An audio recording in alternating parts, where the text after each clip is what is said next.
Gordon en panne sèche. C'est l'été sur Chicalor, et ce jour-là, la météo a prévu de la canicule. Thomas se rend à la gare des Quatre Vents en compagnie d'Annie et Clarabelle, ses wagons fétiches.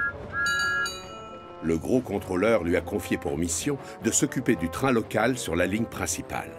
Mais avant, il doit remplir son réservoir d'eau. Près du quai, Gordon, qui n'a pas l'air de bonne humeur, attend Percy qui doit lui amener ses wagons. Où sont passés mes wagons? J'en ai assez qu'on me fasse attendre à chaque fois. Peut-être que tu devrais aller les chercher toi-même? Non, les grosses locomotives comme moi ne s'abaissent pas à ce genre de choses, je te signale. Moi, je m'occupe du train express. Autrement dit, le transport de passagers le plus important de tout Chicalor. Les trains locaux ont autant de valeur. Personnellement, moi, je les trouve trop lents.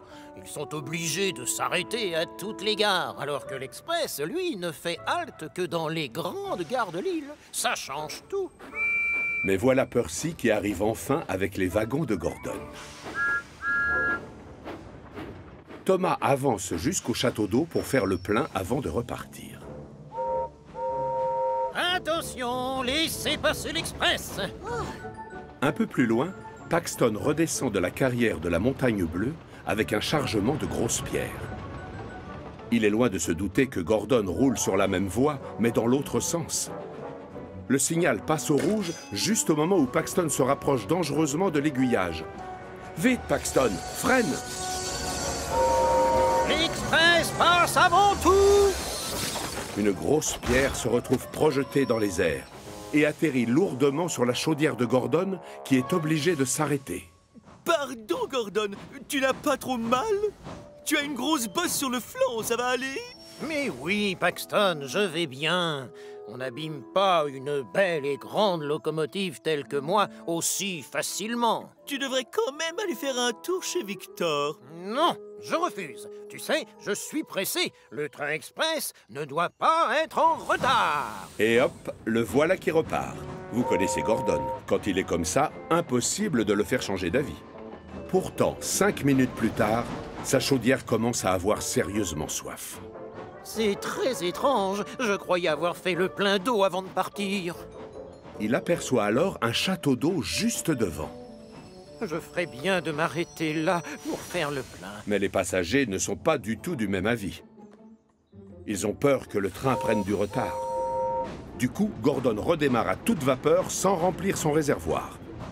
Mais quelques mètres plus loin, sa chaudière recommence à avoir soif. Oh, hélas, si je m'arrête tout le temps pour faire le plein, je vais prendre beaucoup de retard. Je dois vite trouver une autre solution. Gordon passe en revue tous les endroits qu'il connaît bien dans cette partie de l'île.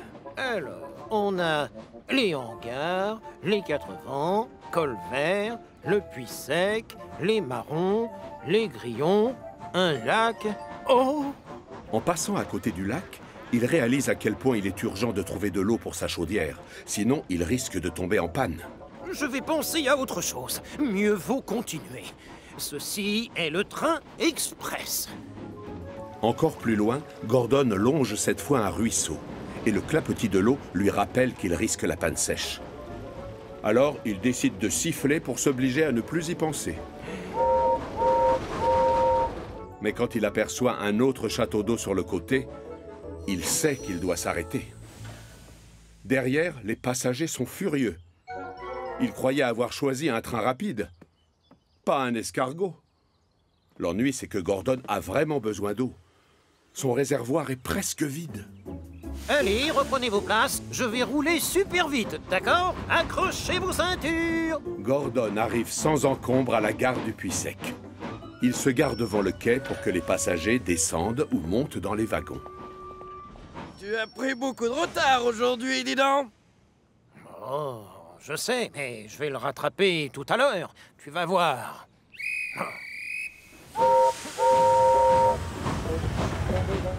Gordon redémarre. Mais il a à peine parcouru quelques mètres que sa chaudière recommence à avoir soif. Mais non, c'est rien. Roule, allez, c'est rien. Roule, avance, ne pense à rien. Il faut continuer. Il aperçoit alors un troisième château d'eau sur le côté. Seulement, cette fois, il continue tout droit.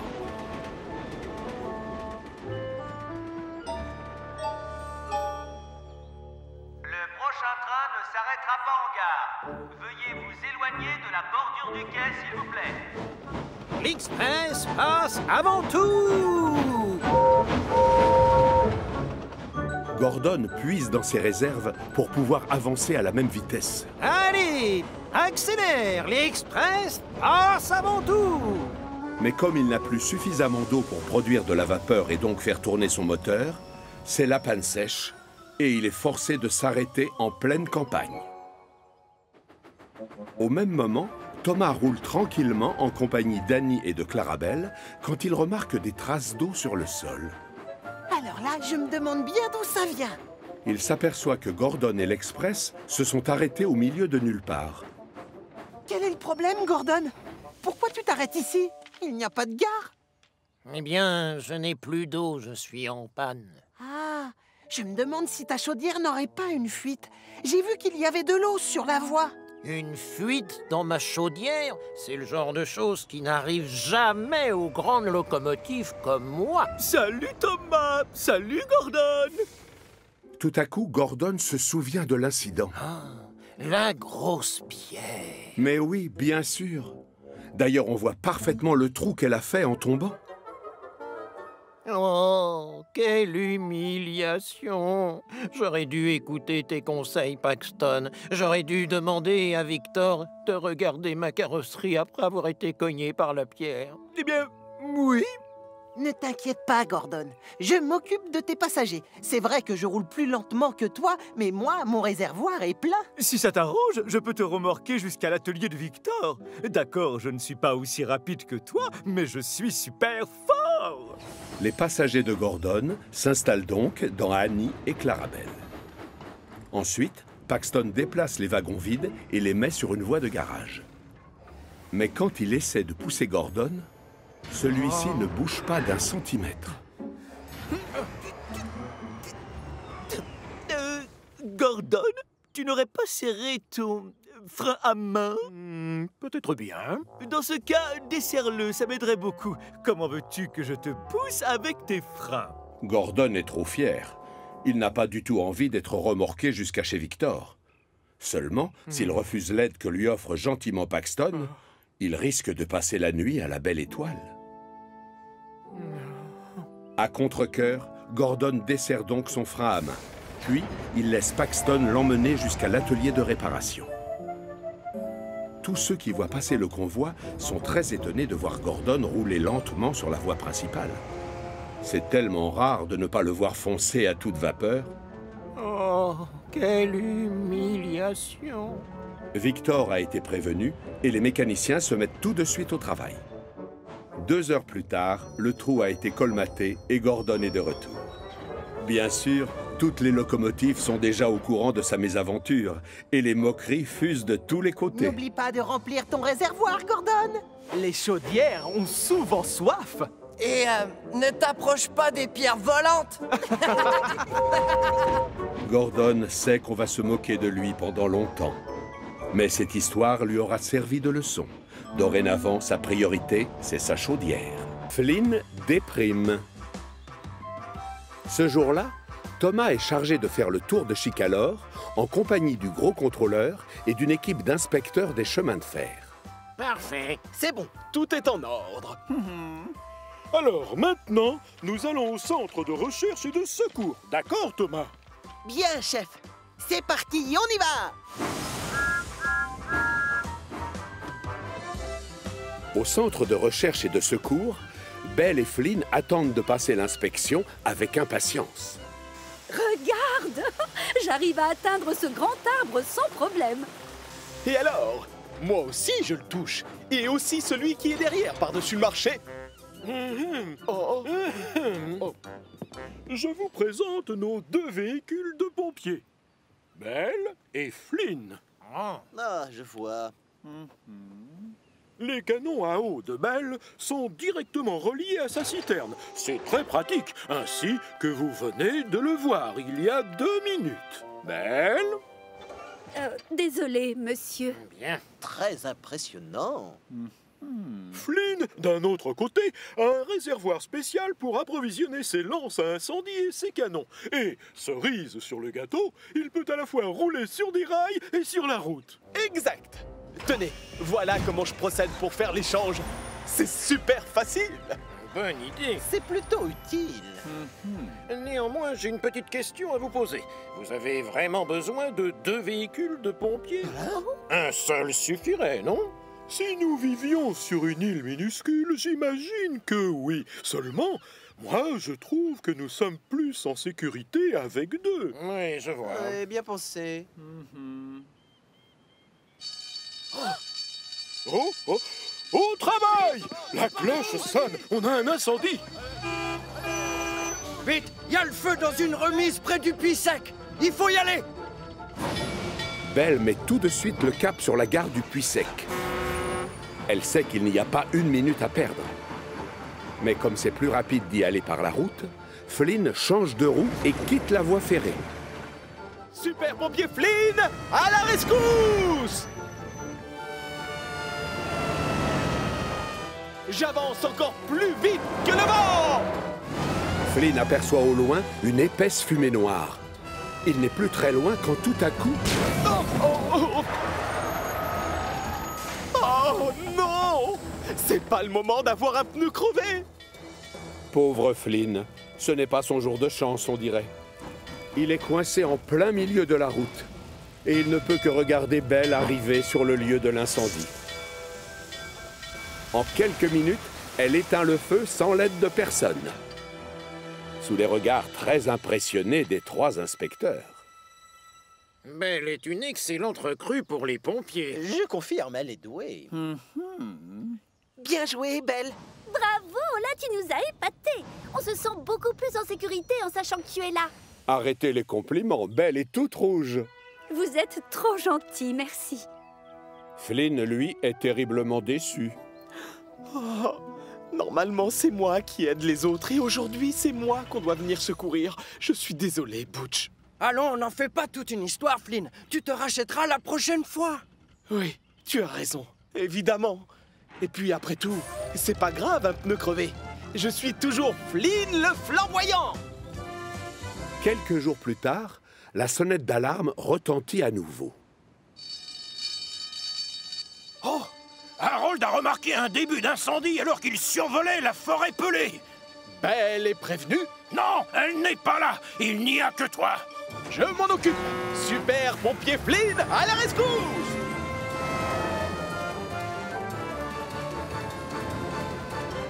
Cette fois-ci, Flynn décide de rester sur les rails. Comme ça, au moins, il est sûr de ne pas crever un de ses pneus. Je ne m'arrête pas, Thomas. J'ai un incendie à éteindre. Flynn aperçoit au loin un filet de fumée noire. Le feu n'a pas l'air d'être très important. À vrai dire, on dirait plus de la vapeur que de la fumée. Oh! Tiens, salut Flynn. Belle? Si je comprends bien, tu as déjà éteint le feu. Mais enfin, tu aurais dû m'attendre. Je t'aurais donné un coup de roue. Mais un feu, ça n'attend pas, Flynn. Tu le sais bien, quand il y a une urgence, on doit intervenir. Même si elle a raison, Flynn est très déçu. Ce n'est pas grave, tu sais. C'était un tout petit feu de rien du tout. Non, la vérité, c'est que tu t'es très bien passé de mon aide. Je t'ai vu, tu t'es débrouillé comme un chef. Peut-être que l'inspecteur a raison, tu sais. Oh, peut-être que le gros contrôleur n'a pas besoin de 2 véhicules de pompiers sur sa ligne. Quelques jours plus tard, Thomas vient exprès voir Flynn pour lui annoncer une grande nouvelle.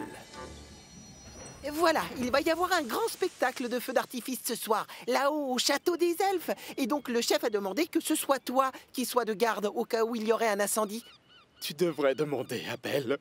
Belle est la championne des feux. Et en plus, elle n'a pas besoin d'aide. Pas question, le gros contrôleur te veut toi. Et après tout, c'est toi, Flynn, le flamboyant. Mais le gros contrôleur n'a pas besoin de 2 véhicules de pompiers. Thomas va donc proposer le travail à Belle à la place.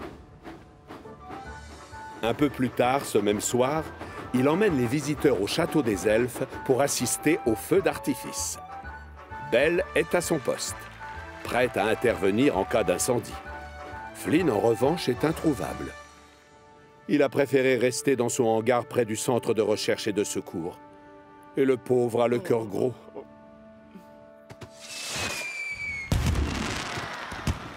Thomas est aux premières loges pour admirer les premières fusées qui transpercent le ciel. Le spectacle est grandiose. Vite, passez-moi, je surchauffe. Tu plaisantes, c'est plutôt les fusées qui font des étincelles. Tu savais qu'il y avait de la poudre dedans? Belle est la seule à ne pas avoir les yeux rivés au ciel, au cas où quelqu'un ne s'écrie. Au feu! Vite, au feu! Dépêche-toi! Tu dois foncer sur les lieux. Je te dis qu'il y a le feu. Vous pouvez vous passer de moi. Belle va s'en occuper. En plus, elle est déjà sur place au château des elfes. Oui, mais ce n'est pas au château qu'il y a un incendie. C'est sur le port de Brendam.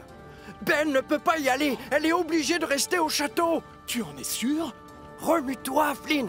On a besoin de toi. Toi seul peux éteindre le feu avant qu'il ne détruise les hangars. Bon, d'accord. C'est bon, j'y vais. Super pompier Flynn, à la rescousse! Le feu s'est déclaré à l'intérieur d'une remise et des hommes essaient désespérément de l'éteindre. Mais avec des seaux, ils n'ont aucune chance, alors que Flynn, lui, a tout le matériel qu'il faut. Flynn le flamboyant, à votre service! Des lances à incendie, des canons à eau et en prime, une citerne renfermant des centaines de litres d'eau. Sans oublier des roues qui lui permettent de rouler sur des rails ou sur du goudron. Grâce à Flynn, l'incendie est rapidement éteint.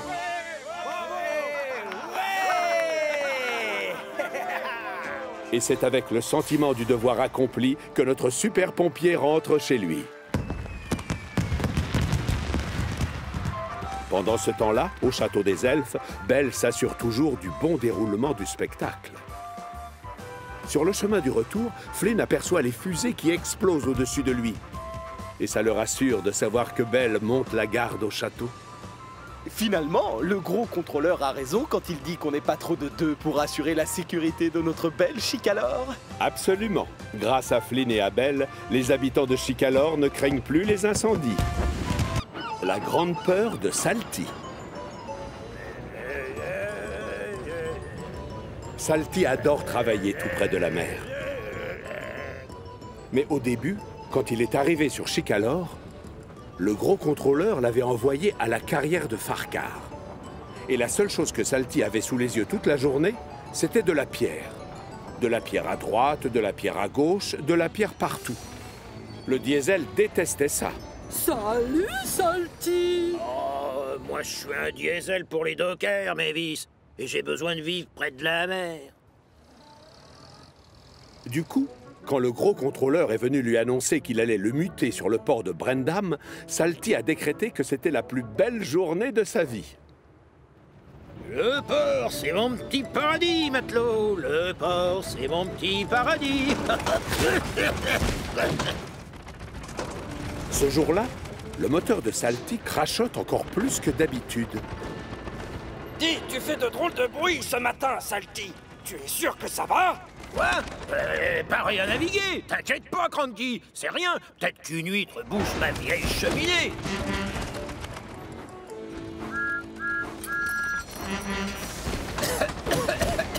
Si j'étais toi, j'irais à l'atelier de réparation des diesels. Non, pas question, Thomas. Oh, y a rien qui cloche chez moi. Ce bon air marin va guérir ma toux en 5 minutes.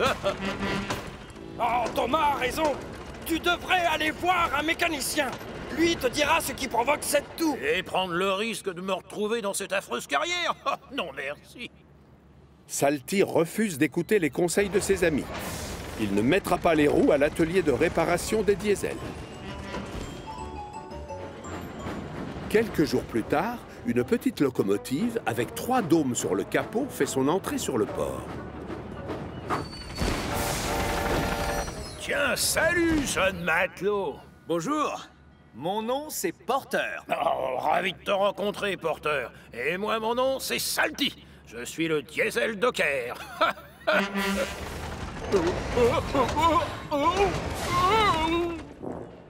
C'est ton moteur?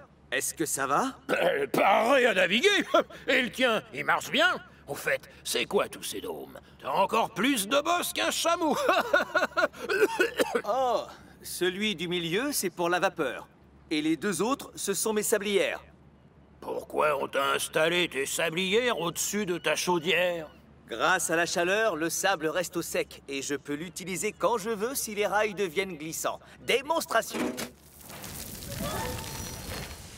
Ah, c'est pas idiot ça, et je peux savoir ce qui t'amène chez moi sur le port? C'est lui qui va te remplacer, Salty, pendant que tu feras réparer ton moteur. Oh, chef, mais c'est juste un petit rhume de rien du tout. Sois sérieux, d'accord? Comment veux-tu te rendre utile si tu tombes en panne? Alors, va faire réparer ton moteur et tu retrouveras ta place sur le port dans une semaine. Salty hésite. Il est terrorisé à l'idée que Porter fasse son travail mieux que lui. Et que le gros contrôleur lui demande de ne plus revenir sur les quais. Quand il arrive à l'atelier de réparation des diesels, il est accueilli par Den et Dart. Oh, mais comment ça va, les amis? Oh, faites vite, d'accord? Je dois retourner sur le port à fond les manettes. Non, une révision, ça ne se prend pas à la légère.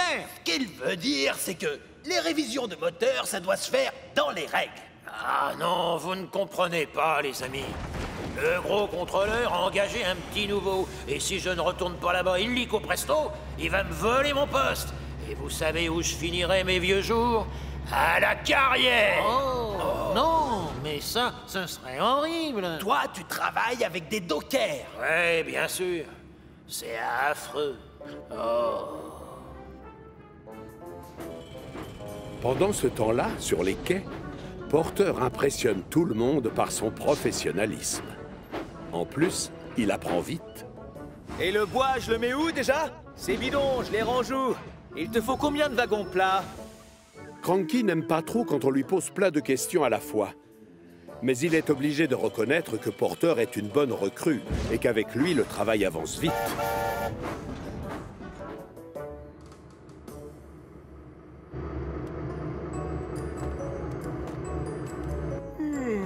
Ça y est, tu es réparé, Salty. Ce qui veut dire, c'est que ton moteur est comme neuf. Alors salut, je lève l'ancre. Il est l'heure de hisser la grand voile.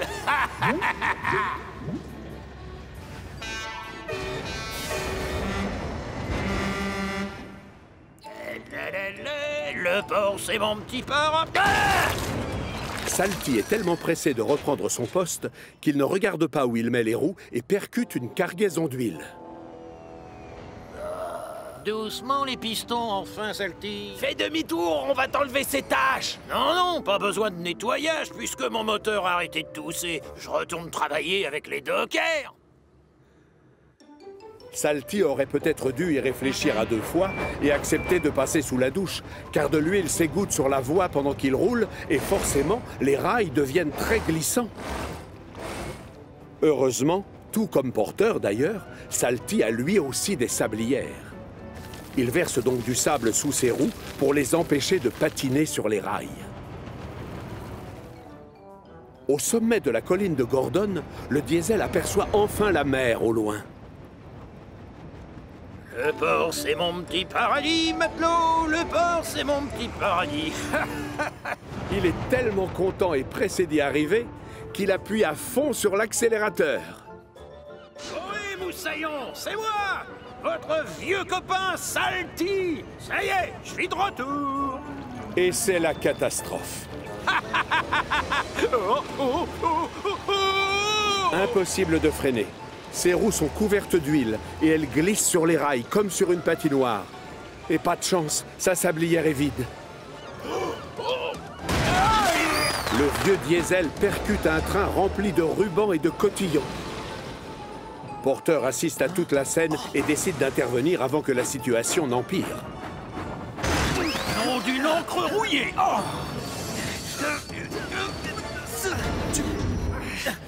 Ouah!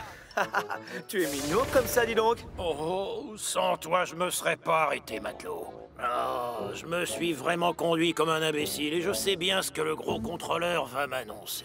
Bravo! À cause de toi, les livraisons vont prendre du retard. Et je veux que tu ailles maintenant à... Oui, capitaine, je sais où je vais. Comme punition, vous allez me muter à la carrière, très loin de mon océan adoré. Non, gros bêta, je n'ai pas l'intention de te muter. Oui, c'est vrai, tu as fait beaucoup de bêtises aujourd'hui, mais tu restes une locomotive très utile et efficace. Alors c'est Porteur que vous allez envoyer ailleurs, c'est ça? Ce n'est pas mon genre de jouer avec les postes de chacun. Toi et Porteur, vous êtes faits pour travailler ensemble. Seulement, j'aimerais juste que tu ailles prendre une douche. Oh!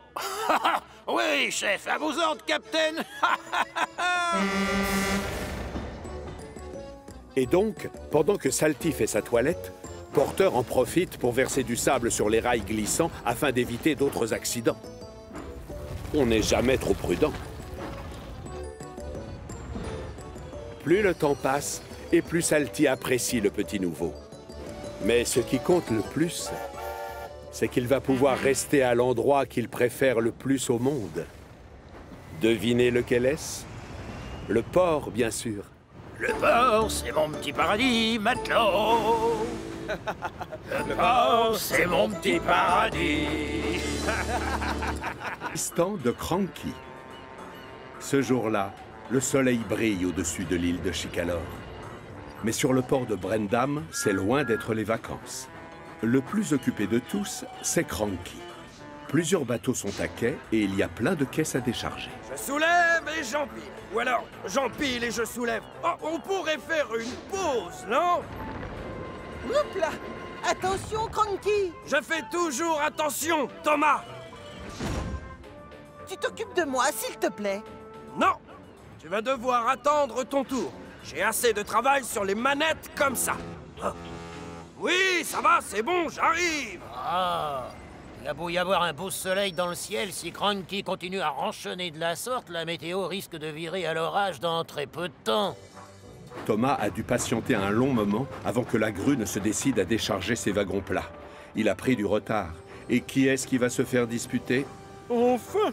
Je te signale que ça fait 1 heure que je t'attends. Excusez-moi, monsieur, mais j'ai dû faire la queue sur le port parce que Cranky est drôlement occupé. Vraiment? Je ferais peut-être bien d'aller voir, ça ne peut pas durer comme ça. Oh, misère. Le gros contrôleur ne s'attendait certainement pas à voir un tel chaos sur les quais. Allez, plus vite, Cranky! Cranky! Oui? Regarde-moi toute cette pagaille. Tu peux m'expliquer ce qui se passe ici? Mais je travaille aussi vite que je peux, croyez-moi! Je sais, ça je le vois bien. Seulement, tu es la seule grue, c'est ça le problème. Mais alors, je n'ai pas besoin d'aide. D'ailleurs, je vous le prouve en quelques manœuvres. Non! Ça suffit, Cranky. Je vais t'engager un assistant. Comme ça, il viendra t'aider à ranger toute cette pagaille. Quoi? Un assistant? Mais je n'ai pas besoin d'aide! Hélas, on ne te demande pas ton avis. Et crois-moi, c'est beaucoup mieux. Oh, gare à la chute! Prochaine étape pour le gros contrôleur, l'atelier de Victor. Bonjour, Victor. Dis-moi, est-ce que ça te dérange si je t'emprunte Kevin pour la journée? Mais non, c'est calme aujourd'hui. On n'a vraiment pas grand-chose à réparer. Kevin! Oui, j'arrive! Tu m'as appelé? Ah, Kevin, j'ai une mission un peu spéciale à te confier. Quoi? Une mission? Pour moi? Ça alors? C'est la première fois que j'entends parler d'une mission confiée à une grue! Kevin, calme-toi, tu veux? Désolé, chef. J'aimerais que tu ailles au port de Brendam assez vite. Tu aideras Cranky. Le port! J'ai toujours rêvé d'aller y faire un tour. Et en plus, je vais avoir la chance de rencontrer Cranky. Excellent. Je me charge de la paperasse et toi, tu peux commencer tout de suite. Thomas vient chercher Kevin pour l'emmener sur le port. Et voilà, on est arrivé. C'est ici, le port. Waouh! C'est chouette comme endroit. Pour Kevin, qui sort rarement de son atelier, tout est nouveau ici. Mais ce dont il a le plus hâte, c'est de faire enfin la connaissance de son idole. Bonjour, Cranky. Moi, je m'appelle Kevin. Et je suis venu te donner un coup de poulie. Par quoi veux-tu que je commence? Je l'ai dit au gros contrôleur, et je te le redis à toi. Je n'ai pas besoin qu'on m'aide, c'est simple. Je peux très bien me passer d'un petit comique dans ton genre. Pourtant, le gros contrôleur a dit que c'était une mission pour moi. Alors, il y a forcément quelque chose que je pourrais faire pour t'aider. Oh, oui, je sais, suis-je bête, bien sûr. Va donc te garer là-bas et t'approche pas de mes pilotes. Merci pour ta proposition, mais je me débrouille très bien tout seul. Oh, t'en fais pas, mon grand. Cranky a l'air très méchant, mais il est simplement ronchon, c'est tout. On finit tous par s'habituer à son mauvais caractère. Comme Cranky est têtu comme une mule, il continue à travailler seul. Mais il est très vite dépassé. Attention! Je les ramasse! C'est maintenant ou jamais. Kevin saute sur l'occasion pour se rendre utile.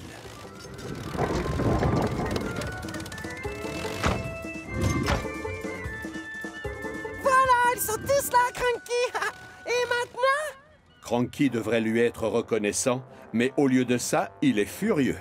Si c'est arrivé, c'est par ta faute, bougre de microbe imbécile! Tu épies le moindre de mes gestes. Forcément, ça me rend nerveux. Alors, va te garer là-bas et arrête de te mêler de mes affaires. Ah, je suis capable de me débrouiller sans toi. Oh! Ça alors, par tous les pistons, ça en fait des poulets. Les petites bêtes sont ravies de pouvoir se dégourdir les pattes et filent dans tous les sens. Et encore une fois, Kevin profite de l'occasion pour aider son idole.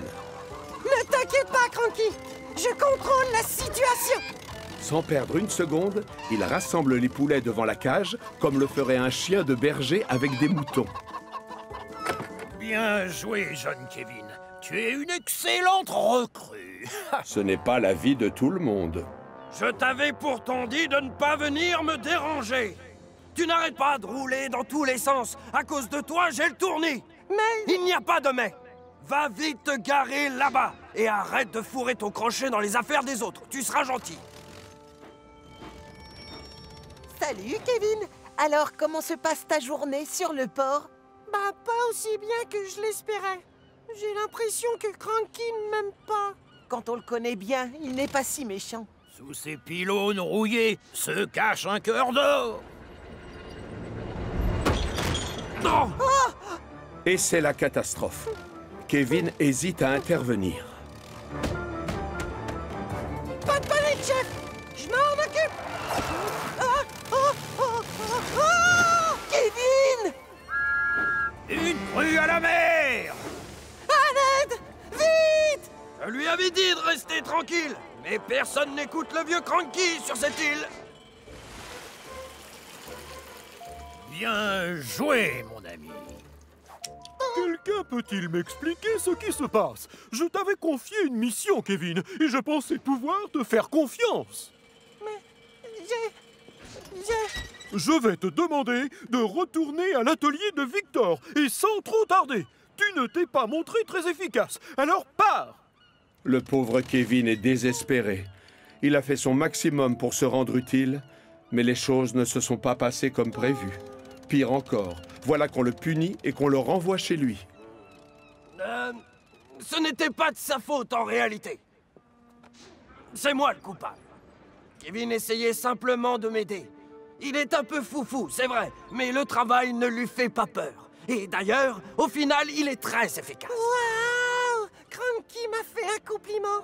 Il trouve que je suis efficace et travailleur. Et en plus, il vient de m'appeler Kevin. Qu'est-ce que je t'avais dit? Cette grue a un cœur d'or. Eh bien, ça fait plaisir de vous voir tous les deux aussi proches et complices. Continuez comme ça! Merci, Cranky. Tu veux que je fasse quoi maintenant? Tu préfères que je reste là, dans mon coin, ou je veux surtout pas te déranger? Bah, finalement, je ne serais pas contre un petit peu d'aide. Tu connais le dicton, 2 crochets valent mieux qu'un seul. À nous deux, on aura vite fait de tout décharger. Au travail! D'accord, patron. Je suis ton assistant. Ah, quelle chance. On forme une équipe. Regarde ça, il a de l'énergie à en vendre, celui-là. Ah ça, il n'est pas fatigué. Mais s'il continue à chanter, je lui balance mon crochet.